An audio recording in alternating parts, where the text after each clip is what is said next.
Hey, it's Slay, and since today is Friday, we're going to be taking a look at a movie called Downsizing. Downsizing came out in 2007 and it just hit Netflix, so that's why I was prompted to view it. The movie features actors Matt Damon, Christoph Waltz, Hong Chow, and is described on IMDb as a social satire in which a man realizes he would have a better life if he were to shrink himself to 5 inches tall, allowing him to live in wealth and splendor. It's categorized as a drama sci-fi, and I don't think this is a spoiler because, as with most movies, if there's a male and a female lead, then it's bound to also turn into a romance. The IMDb site on my checking for Downsizing's rating is 5.7 stars, which is pretty on the fence, and I think it's justified. Looking at Rotten Tomatoes, however, it's 48% for critics and 22% for audience. Now, why is that? This is a disclaimer. I usually give movies my undivided attention if they show merit, and Downsizing had a lot of interesting parts that I'll be highlighting later, but I was making dinner at the same time I was like half watching it. Listening to the movie over watching deprived me of some of the visuals, but I heard and got all of the good parts, and also solidly understand the beginning, middle, and end. Now, in my opinion, and through what I experienced, I think audiences rated Downsizing so low because of its mixed tone.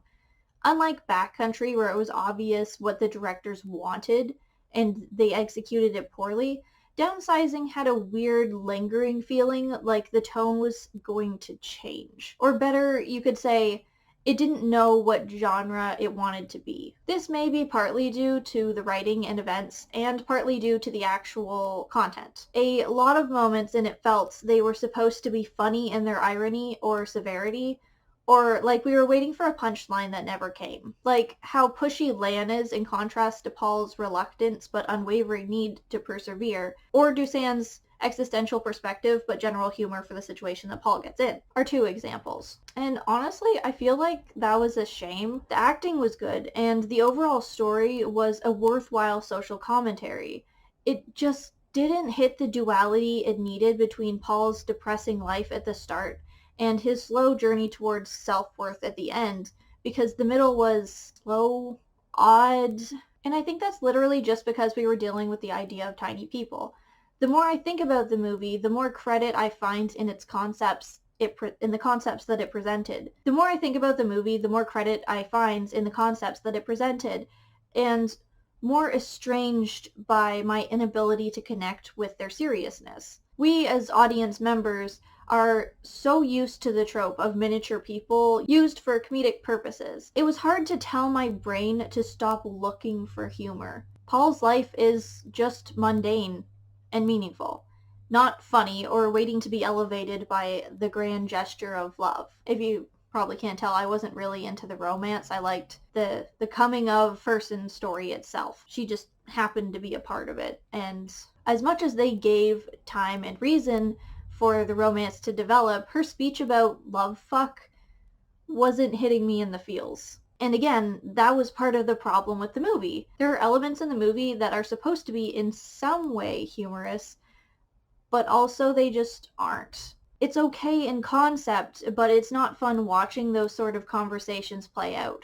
If I'd read this strictly as like a book or a script, then I probably would have laughed out loud, because it would have been my imagination making everything up until that point, but the actual visual contrast of the things that were happening and the things that were presented didn't line up as well. I think this would have been much better as not a movie. And I feel like it got a weird rating because of this genre/tone issue, although perhaps audiences just weren't ready for the extreme notion of tiny people to be taken seriously. And it's a shame, because Downsizing had a lot of good things to say about self-worth, human responsibility, and the survival of the human race.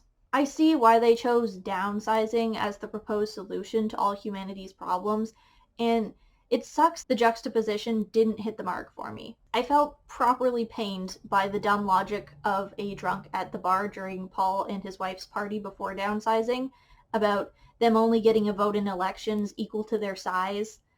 I liked the dialogue from Dusan about the uselessness of wealthy downsized people because they stop having a goal in life. It was good of them to maintain, although it was presented as a bit of a twist for some reason, that no solution like this would really eradicate social divide as seen in the community that Lan lives in. And I should have loved the ending. This is a spoiler alert, because it's right up my alley.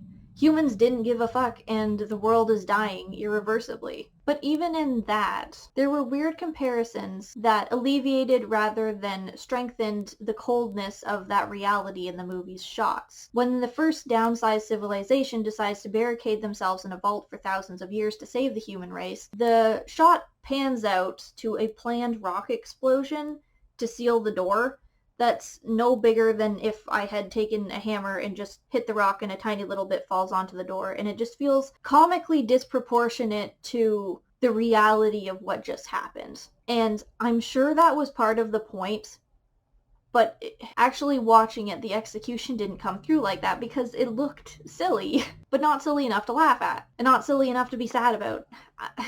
The comparison is supposed to make it feel heavier, but it feels lighter. It makes it feel like because of this technology, the commitment that cult is making is less significant, and as much as death looms in 200 years, there will always be ways to survive. It's more just about the current people living that refuse to get downsized dying eventually and accepting that, which isn't so bad because they never cared enough to try to fix anything in the first place. I liked the ending, where Paul is last seen going back to a life made fulfilling through hard work for people that need him, despite the apocalypse. But at the same time, maybe I need to come back to this in a year or two with fresh eyes. But I think I'll just forgive myself for not feeling it the first time, forget about it, and then praise all the things that I liked. Because sometimes the only way to not overlook the problems in a piece of content is to actually not go back to it. I'm very forgiving. If I go back, I'm just gonna be like, no, I was the problem, and force myself to feel the emotions that I now know I should have been feeling rather than the emotions they actually made me feel in time. If I do go back and rewatch it, I'll let you know. Will Downsizing age better with time or continue as a genre-confused sci-fi drama romance satire? Who knows? Anyway, those were my thoughts. Have you seen Downsizing? Let me know if you liked it or didn't like it, or like how you felt about the tone. Did it actually work for you with the tiny people and the seriousness? I went in without a preconceived notion of what the movie was about. Like, my boyfriend just put it on and I started watching, and I think that was probably the biggest mistake that I made in getting lost in the tones of the movie. I may or may not have should have told myself this is not going to get funny at any point, but they still kind of alluded to it, so I don't really know if it's my fault. So, until next time, goodbye, happy watching things and reading things and writing things, and I will see you on Tuesday.